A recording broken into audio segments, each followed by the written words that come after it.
Independent music করছিলাম। তো 'কতবার' বলে একটি গান, ওটা আমার ১ম গান। ২০১৮ এ বেরিয়েছিল।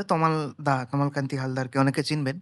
তো তমালদা আমার লেখা সুর, তমালদা সেই গানটা গেয়েছিল। তখন আমি আন্দামানে আরকি। ওখানে নেটওয়ার্ক-টেটওয়ার্ক যে সময় ছিলাম পাওয়া যায় না। তো তো তমালদা আমার ভীষণ প্রিয় শিল্পী এবং আমার মতে এই মুহূর্তে পশ্চিমবঙ্গের অন্যতম সেরা সুরকার, গায়ক, গীতিকার, অ্যারেঞ্জার, মিক্স ইঞ্জিনিয়ার। তমালদা সবকটাই পারে আরকি। তো সেই সময় তমালদার সেই সময় একটা গান বেরিয়েছিল। তমালদা দেখছিলাম তার থাম্বনেইল গ্র্যান্ড পিয়ানো বাজিয়ে একটা গান গাইছে। ওই থাম্বনেইলটা আমায় খুব টেনেছিল। ওই আরকি। গানটা শুনে আমি উড়ে গেছিলাম। গানটার নাম 'ঘুমিয়ে পড়ো রাত।' আচ্ছা। তমালদাকে যোগাযোগ করি। দেখা তো করি। তমালদা রাজি হয়।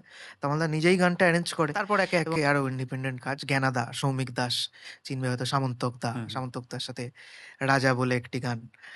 আর আম আ তারপর আমরা একটা গানের দল করি। গানের দলটার নাম 'স্ক্রিন শাউট'। সেখানে আমরা রাজনৈতিক গান করা শুরু করি।